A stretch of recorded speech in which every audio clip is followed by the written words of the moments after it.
ప్రధాన ప్రతిపక్ష హోదా దక్కే అవకాశం లేదు. ఇది ఇస్తే తప్ప అసెంబ్లీకి వచ్చేది లేదని జగన్ ప్రకటన. ఈ రెండు పరిణామాల మధ్య ఏపీ ప్రతిపక్షం వైసీపీ నలిగిపోతోంది. ఒకవైపు కూటమి సర్కారు పంతం, మరోవైపు తమ పార్టీ అధినేత భీషణ ప్రతిజ్ఞలతో వైసీపీ కేడర్ సహా ఎమ్మెల్యేలు కూడా నలిగిపోతున్నారు. ఇదే పరిస్థితి కొనసాగుతుందని అనుకున్నా. ఇదేమీ రేపో మాపో తేల్చే అంశం కాదు. తేలే అంశం కూడా కాదు. మరో 4 సంవత్సరాలకు పైగానే వ్యవహారం సాగనుంది. మరోవైపు ఈ కేసు కోర్టులో ఉందని అనుకున్నా. నిర్ణీత కాల వ్యవధిలో ఈ కేసును పరిష్కరించాలన్న నియమాలేమీ కోర్టుకు లేదు. దీంతో వైసీపీ ఎమ్మెల్యేలు అంతర్మథనం చెందుతున్నారు. మరోవైపు కూటమి కూడా బలంగా ఉండడం, తమ బంధం మరింత బలపడుతుందన్న వాదనలు చేయడం కూడా వైసీపీకి ఇప్పుడు దిక్కుతోచని పరిస్థితిని కల్పిస్తోంది. సాధారణంగా కూటమి పార్టీలు పాలిస్తున్న రాష్ట్రాల్లో చికాకులు పెకాకులుగా మారి బంధాలు బలహీన పడుతున్న పరిస్థితి ఉంటుంది. కానీ ఇలాంటి వాటిని తాము సంయుక్తంగా ఎదుర్కొంటామే తప్ప తాము బలహీన పడేది లేదన్నది కూటమి చెబుతున్న మాట.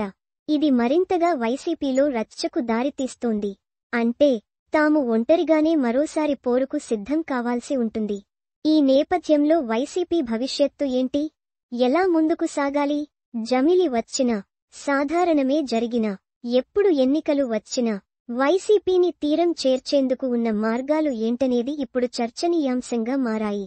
మరీ ముఖ్యంగా అధినేత వ్యవహార శైలిని కూడా తప్పుబడుతున్న నాయకులు పెరుగుతున్నారు. సభకు వెళ్దాం, రాలేదన్న అపవాదు ఎందుకు?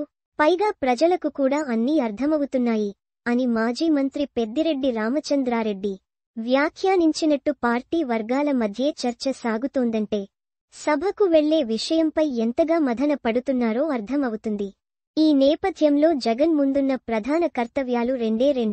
ఒకటి, సభకు వెళ్లడం, తద్వారా ఎదురయ్యే అన్ని అవమానాలను ఆయన భరించడం, తద్వారా ప్రజల నుంచి సానుభూతిని రాబట్టుకోవడం. వచ్చే 4 ఏళ్లలో సభలో తమ గురించి అవమానాలు ఎదుర్కొన్నారన్న సంకేతాలు పంపించడం ద్వారా గతంలో ఓదార్పు యాత్రల ద్వారా లభించిన సానుభూతిని తిరిగి జగన్ పొందేందుకు అవకాశం ఉంటుంది.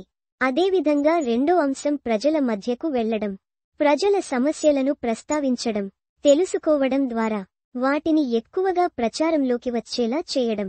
ఈ 2 మాత్రమే వైసీపీకి జవజీవాలు అందిస్తాయని అంటున్నారు.